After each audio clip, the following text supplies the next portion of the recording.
Hi, I'm Joe Harroz, president of the University of Oklahoma. I want to welcome you to our Conversations with the President. This platform gives me the chance to talk to some of the great people who make OU so special. Make sure you're subscribed to Conversations with the President, and you'll be the first to know when new episodes are released. Let's get started. Hey, welcome to the show. Before we bring in today's all-star guest, I want to tell you about something new we're adding to the podcast, and I couldn't be more excited. This podcast is all about conversations, and I'd love for you to be a part of them. So we're launching a new segment called, and this is pretty clever, hang tight, Hey Harroz. I'll spend a few minutes answering questions from our listeners, which likely includes my mom. Whether you're a student, faculty, staff, alum, or a fan of OU, this is your chance to join the conversation by asking about what's happening on campus, where we're headed in the future, or even the kind of questions that are just for fun, as I judge fun. That'll be the big filter there. Whatever it is, I'd love to hear from you. You can submit your questions anytime to, and I'm sure you get this the first time, link.ou.edu/Hey Harroz. No one's ever misspelled my last name, so that should be pretty easy. After each episode, we'll choose a few to read and answer on air. I'm really looking forward to hearing from you and learning what's on your mind. So I want to share these conversations with you and with the listeners. So head to the link.ou.edu/Hey Harroz to send in your questions, and be sure to tune in next time to see if it's featured. Now let's kick off, and that's a super funny pun. Let's kick off today's episode. It's the start of the fall semester here at OU, and the campus is absolutely electric. It is the fifth straight year we've had a record class. It is now 31% growth in our freshman class in 3 years, by far largest college freshman classes in the history of our state. This year we have over 6,250 freshmen who've shown up on campus. It is stunning, it is exciting, and it is very appropriate given our topic today. We are recording this episode heading into the Michigan game, and the excitement could not be greater. I'm thrilled to be joined today by two top of the pyramid leaders who are at the center of all of it, guiding OU athletics through one of the most exciting times in our history. The first one I want to introduce, who is dressed in classic Castiglione Joe C fashion, looking amazing, and I want to give him an introduction, but I think everyone on at least this continent knows who Joe Castiglione is. He became a fixture starting in 1998. Yes. Joe Castiglione joined us as the athletic director. He is one of my dearest friends in the world. He's been a colleague all of those years, and we're thrilled to have him. And we're thrilled that you're here. Well, and thank you very we're much. at a moment where you just this summer announced that you're ready to make a transition when it's right for OU and head into your next phase at OU. You're not leaving OU, but just moving out of the AD role, and we're thrilled to welcome you. The statistics, I can't list them all, but over half of our national championships in our 130-plus year history were earned under Joe Castiglione. 26 national championships, 117 conference titles.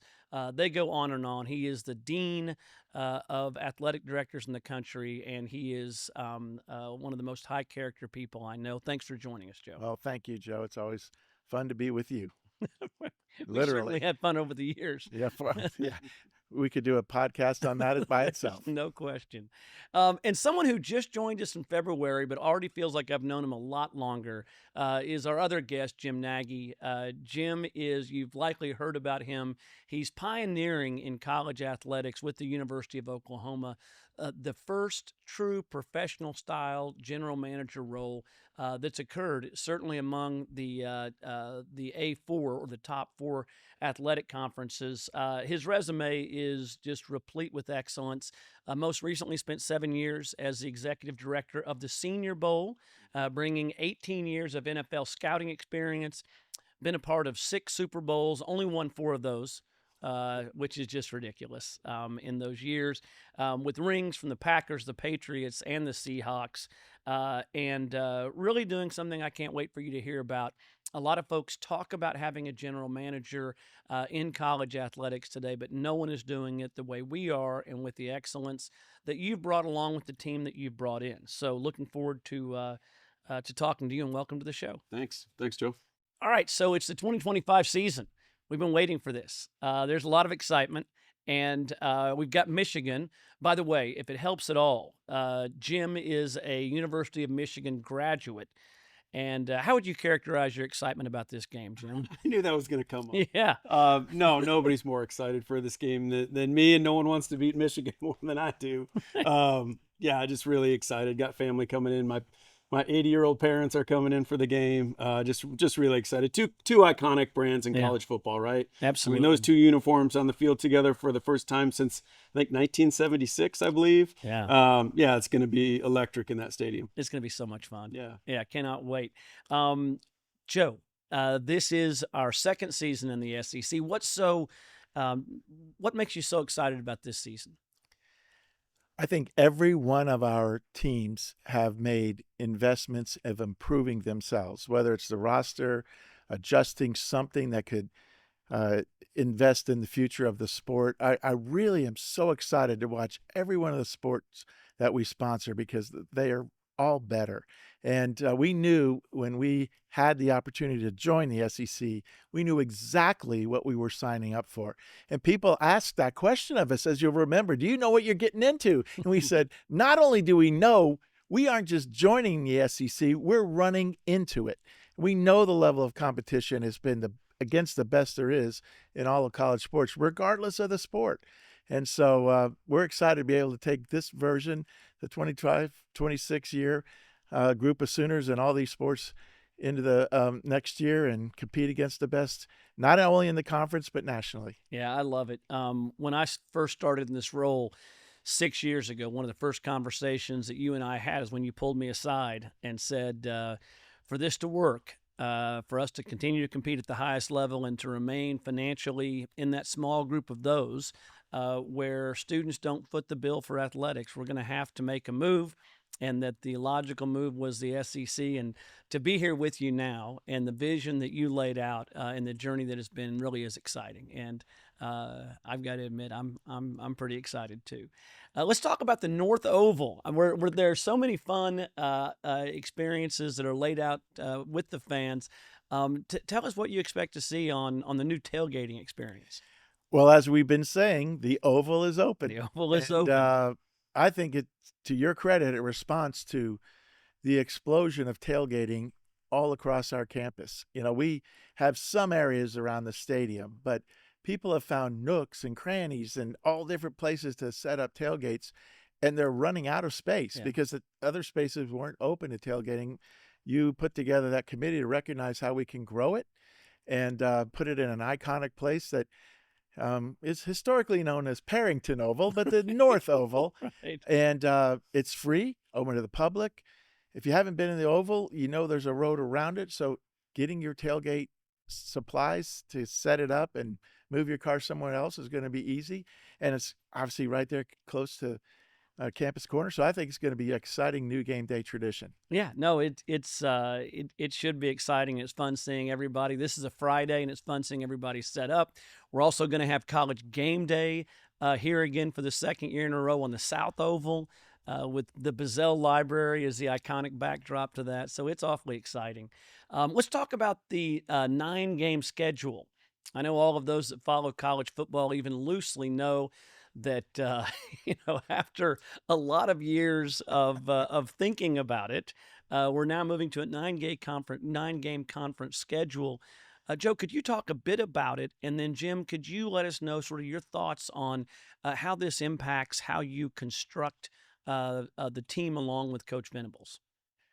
Well, it's still very fresh news, if you will, since it's only been approved for the last few weeks. But it's something that the conference and you as a member of the President's and Chancellor's Cabinet, us as ADs and the coaches, all involved in talking about what's best for the future of the SEC. And we debated the current structure of 8 conference games and staying with that, as well as what the move to 9 would mean. And it wasn't like the SEC wasn't already tough as it was set up. And so we added another difficult game to everybody's schedule. But the idea of what we need to do about the future, recognizing what fans are looking for, what they're willing to invest their money in. We're asking them to do so many different things that competitive schedules are really a big part of their calculus of whether they're going to come to games or not. And for us, it's a great balance. We're one of the, I guess you could say, 4 schools that play a neutral site game. We are used to a 9-game conference schedule back in the Big 12 days. And so that gives us 4 conference games at home every year, regardless of whether we're the designated home or away team in the Red River. And same for Texas. Florida, Georgia is the other neutral site game. Same for them. Joe, one thing, and Jim, you'll know this too, that they're working on is they've identified 2 critical analytic companies that deal with strength of schedule that work directly with the pro leagues like the NFL, and it's specifically one of them does the NFL schedule to aggregate all of the last 4 years of data to create the most balanced schedule. So you've heard how we're going to create the options for opponents. Right.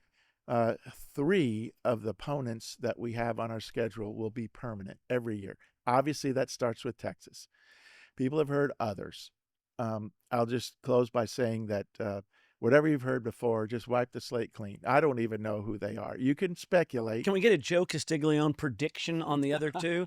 I think one of them, besides Texas, will be regional, most likely in a state contiguous. I bet you don't use that word very often on the pod, to the state of Oklahoma. Yeah. I think that will be one. And then the other is really anybody's guess.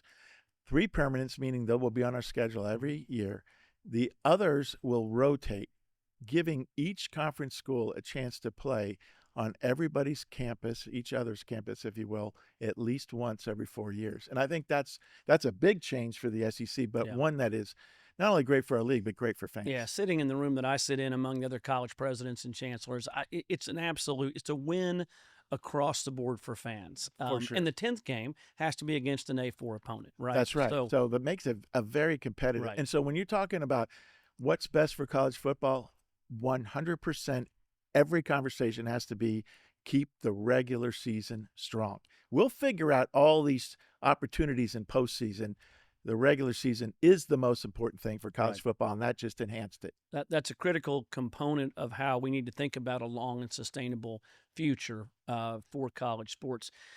Jim, we just saw a master class in how you sidestep a question around those 3 schools we're going to be playing against. Texas, a contiguous one, and then another. Right? That's why Joe Castiglione is the best in the business. He didn't get cornered there. He didn't take the sucker's question. Well, and Joe's successor has a lot of pressure. That rotating Power 4 game. Right. I say Bedlam in Nebraska every other year. Oh, that'll create some activity. A little right pressure there. on the guy filling your shoes after you. Maybe I could draft one of those games home and home before they get to you, whoever that is. That's awesome. Jim, tell us how. I mean, it's been fun watching you launch into this because I only had as Joe and I talked about, how do we create the first true GM organization that is pro style in college sports? I know Joe knew a lot more than I did. I had an idea of what that would be structurally. But to see you come into it, bring in the team of 4 core and the full team you have around you, and to watch you execute is truly stunning professionalism. Could you describe for the listeners first a quick primer on what makes us unique in college sports, what you do, and then I'd love for you to talk about, sort of specifically with the question like, does moving from 8 games to 9 plus an A4, does that change how you think about and evaluate players? Sure. Yeah, that's the $1 million question. What do you do? What's a general manager in college do? I will say what makes this structure different, and I credit the 2 of you and Randall Stevenson for having the vision for it, is that it's more of a split structure in terms of scouting and coaching, very similar to the NFL. And when we met with families on official visits, trying to sell this thing to them, where's the value for the players in this? You just look at the National Football League, and there's 32 teams that are owned by 32 billionaires, right? Right. And they're billionaires because they're smart business people. So they look at efficiencies and the way to do things, and they have this structure that we have here at OU now. And you looked at college football prior to you guys making this decision to go in this direction, and they were all doing it completely different, the same way that college football had been handled for 150 years, so however Right. many years we've been playing college football. So the key thing for us is we're working hand in hand with the coaches. We're really there to help them. These jobs have gotten so big for the coaches, again, for bringing it back to where the value to the players is and to the families, is rather than the coaches sitting at their desk all day watching player after player after player. It's hard to find guys good enough to play at Oklahoma, right? It's hard, Right. hard to find good SEC players. So there's a lot of wasted time for those coaches. That's on our staff now. And to your point, I'm just thrilled with the staff we assembled. Really excited. It's been such a fun build because we're really kind of building this thing from scratch, and then just getting on the same page and really creating that cohesion with the coaches, because this is a departure from where it's been. Yeah. So no, that's been a lot of fun too. In terms of the SEC schedule, all I can say is I hope that the people running the college football playoff do really factor in strength of schedule, because again, a ninth SEC game that's a big deal, rather than playing no shots at some of our opponents this year. But I mean, you're playing another SEC team. That's a heavy lift, but we want that. Our goals are lofty. We want to win the SEC. If you win the SEC, then you're in the contention for the national championship. First things first. But if you're going to contend for the SEC title, you got to be really good. You got to beat people. It shouldn't matter who's on your schedule. So that's where our mind is. But yeah, we just hope they factor that in when it comes to the playoff. Yeah, it's in college football. I think we all agree will be benefited if they do factor that in. And it's the NFL is the model that shows that you want to reward highly competitive, top tier teams playing games that are exciting. And I heard one person describe it as, if a game has a 20-point spread or more, it's not something people really want to watch, Right. except for the most diehard fans, which doesn't allow college sports to flourish. And so to me, that's really interesting. And to Joe's point, it's about the fans. I mean, Right. This is one more game that's going to be great for our fans. And our fans show up for every game. We've sold it, 26 years in a row? The Palace, we've sold it out. Yeah, And this next game is going to be 161. 161. So It's absurd. our fans are passionate. They're going to show up regardless, but to have another strong schedule, it's great for them. Great for our fans. And you raised it, and we talk about it all the time. When Joe C. and I asked Randall to come in prior to your hiring, I think we're both proud of that, Joe. It's been great to have someone who has seen so much, but doesn't have the 30 years of experience that you and I have. Me way to a lesser extent, but 30 years from my different chairs and 30 years from the heart of athletics in college athletics, and allowed us to find you, Jim. And I think that consistent with what you've done over time, Joe C., that's being cutting edge and evolving into a landscape that's rapidly changing. As we think about this rapidly changed and changing landscapes, and I think it bears, both those words are significant because it has changed and it is changing. Tell us, Joe, about your thoughts on what does revenue sharing look like right now, and what do you think it does, in through your unique lens. What's the state of revenue sharing right now, and what is that? How does that impact, and what does that look like over the next several years? People won't want to hear this, but I don't believe we're sharing enough of it. Yeah.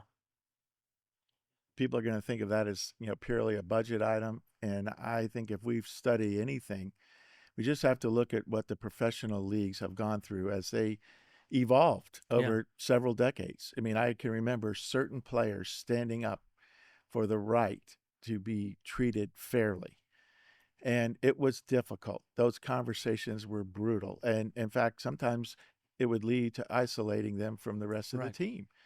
But they stood up because there needed to be some balance in between what the owners had as a team and a franchise, and how the revenues were being generated, and the players not getting a fair share or not having the health care or things of that nature. Now, fortunately, college athletics has evolved greatly over the last 12 to 15 years. Right now, it's the best time it's ever been for a college athlete ever. But this year, just barely 2 months ago, we crossed a threshold that has always been talked about but never done, and that's sharing revenue with athletes from the university. We went through a time where it was synthetically dispersed, Right. but this time, And, you know, and the word synthetically we use as a way to make ourselves feel better. yeah, Right. exactly. Yeah, all under the name of NIL or Right. the acronym.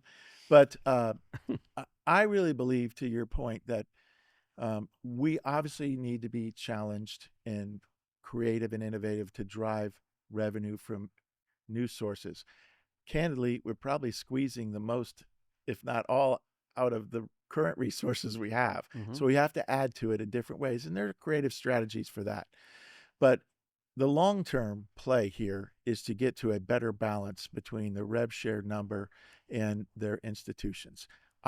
You and I have talked about, I personally continue to believe that the only way we're going to solve this is some form of a collectively bargained solution where both sides, if you will, we're not adverse, but we got to come together and find the right path forward so that athletes feel like they have the fair share and institutions know what that is. It's probably going to be difficult for both sides to get to the compromise, and they won't feel like it's perfect, but it will be a sustainable future.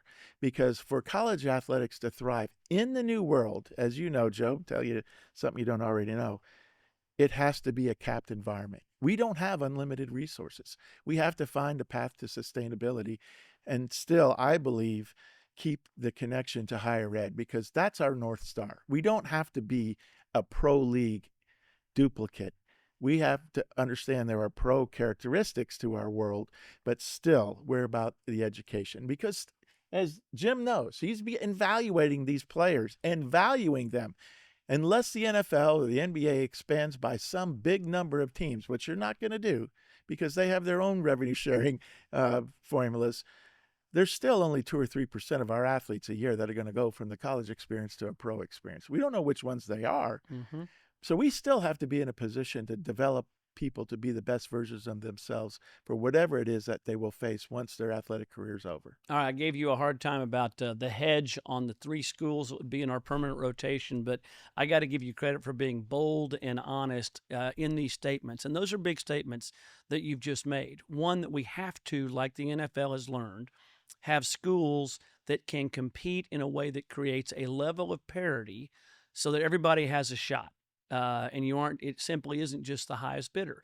That's some folks would challenge that. I agree with you. We've talked about this at great length. The second thing is the idea of a collective bargaining agreement. Many don't want to get their head around that. But when you look at the rest of sports where players get paid, that is the only viable, successful model. And I think it's important that you said that. And I personally couldn't agree with you more and appreciate you saying that. Jim, you are the most recent entrant from the professional side into the college side. You've lived at that bridge for 7 years with the Senior Bowl between the NFL and college football. As you've now been in this, in the deep end of this since February and have been living it, when you look forward 3 to 5 years, what do you believe the next major change is that we're going to see in college sports? It might just be a CBA, the things you were talking about. And a CBA is a collective bargaining. Collective bargaining. Right. I think some form of that. For me right now, in terms of like challenges with the current structure and system, it would be a couple things. One, the lack of transparency. Like I have friends in the NFL that call me asking about how I like the job. I said, it's great. Love it. Love everything about it. I'm like, but for you guys, you go out in the marketplace and you want a starting left tackle, you know the range of what you're going to be paying for that left tackle. Right now, the lack of transparency, you're all over the place when it comes to some of these negotiations. And then the other thing is just talking with some contemporaries right now in college football, at least, I can't speak to the other sports. The cost of acquisition out of high school is out of line. So if there's some sort of rookie pay scale, like a freshman cap, if you will, because we heard coaches at the different media days, not just SEC, Big Ten. I know one school in the Big Ten. So some coaches have talked about they've lost their locker room because they're paying all the young guys. The cost of acquisition is so high that then your veterans Your juniors and seniors are finding out what the freshmen are making. So again, there's a lot of chemistry things. There's a lot of things you got to be mindful of. We had to walk away from some players in this 2026 recruiting cycle because the numbers just got so far out of line. We have to be mindful of our chemistry, which Coach Venables has done an unbelievable job. He and the staff have built an unbelievable culture here at OU. And in my position, I can screw that up real quickly if our salaries get out of whack. So those are a couple areas that I think we could clean this thing up. If you're looking, if that's the question. But I think there's change on the horizon. We'll see. Good. I just got a signal from our incredible producers that I might be taking way too long because I enjoy this conversation way too much. I'm going to try and shorten this a bit, but we could have this conversation, and we've had this conversation for hours. And so let's move from more of the technical to, it's interesting when one of the great balances is when we talk with Coach Venables. He's always reminding us, hey, yes, I'm all in on this approach, but don't forget, this is about, growing, boys into the kind of men that you really want to be and we want to have. And we have the sole mission. When we get past the dollars, and I'd ask each of you to give the 20-second sort of your synopsis of what we tell players, what we believe in, that we express to players about what makes Oklahoma special. And let's start with you, Jim, and then Joe. Let's see if you can pick it up from there. Our biggest sell is family. We've got over 40 4- and 5-star players coming in for this Michigan game tomorrow. Wait, say that again. We have how many? Over 40. So I think 40, we have 37 4-stars and 5 5-stars coming in for the game. Okay. And that is the key for us, is getting them here to Norman. And because you feel it. I think a lot of schools preach family and the family environment. I think you really feel it when you're here. I certainly did when I came in to interview with you guys 6 months ago. So that's the key for us. I mean, what Brent has built, Soul Mission, we talk about Soul Mission being the front porch of our program, certainly means a lot to the parents. But yeah, you really feel the family here. That's awesome. Joe? I would say an overlook, but you mentioned and referred to it, is having a growth mindset. And I believe that is a tradable commodity for us, just like people are looking at this new world of monetization. So if our future athletes, current athletes, are solely focused on the way they monetize themselves, and I understand, we're not naive, that's a factor. But they prioritize that over the transformative opportunity, they're still 18 to 21 or 22, whatever it is. They're still in a growth period in their life. They haven't made all the mistakes they're going to make. Yeah. Hey, breaking news, everybody makes mistakes regardless of the age. But we've got to be able to have that part of our mission. And I think that will become a defining competitive edge for the schools that know how to lean into in this period of disruption, a growth mindset, because, as I said, only a few will have the opportunity to play beyond their college years, but they're all going to have the opportunity to live a great life. Yeah, that's fantastic. All right, last substantive question. And we'll start with you, Joe, and then go to you, Jim. So let's just project forward to 2035. So it's 10 years from now. What do you hope that people say about this era, this massively transitional era in college athletics that we're in right now? What do you hope the big takeaway is? Well, that they recognize that disruption can be a catalyst to the right kind of change to set the future. There's a phrase that floats around in sports that you have to embrace the suck. Can you say that on this podcast? We I actually just did. We actually have the rating to do that. Yes. Is that going to be the title of the podcast? The original? Yeah. That's right. You've got, that's right. That's what it's going to be. If you want to be about the right kind of change that is sustainable, you got to address the problems. Uh-huh.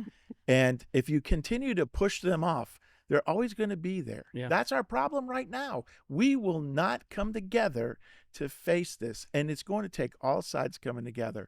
And I think if we're at 2035 and we haven't fixed that, I'd be really worried about the whether college athletics will survive. Because just to honestly address the massive changes and address them in a way that's constructive. Absolutely. Yeah. Disruption can be a catalyst to the positive change if those recognize the opportunity they have. All right. Do you have anything as good as Address the Suck? No, I don't. No, So I think I'll that's back out of this question. No, I will in 2035, if we can still have the traditions that make college football great, because to me that's what separates the National Football League and college football is just the pageantry, the traditions. Yeah. Wherever we land from the business of sports perspective, if we still have maintained that element of it, then to me that's successful. That's fascinating. One of the things that we've been in the room for the board of directors meetings for the SEC, and when ESPN, which with parent Disney, is has all the media rights for the SEC, when they talk about this disruptive period, it's interesting when you ask them what they're most concerned about. It hits on what both of you said, but it really is this idea of we can't lose the essence of college athletics, which is everything about football, but also everything about the Olympic sports and the women's sports and all that makes college exciting. And so important, I think, to the fabric of our country. And I don't think that's an overstatement. I want to thank both of you for being guests here. There's only one Joe Castiglione. Appreciate you so much for being here. Jim, you've already made an unbelievable impact just since February. Grateful to have your friendship and grateful to have your professionalism. You and your team, it's seen every day. For all of us who love this university, it really is. As you can see, it's an extraordinary time to be a Sooner, and those things that have created the Sooner spirit over the last 135 years. I think we're seeing it all in play here. That is leadership and innovation, and it's an exciting time. So thank you all for listening in on Conversations with the President, and we'll see you next time. Boomer.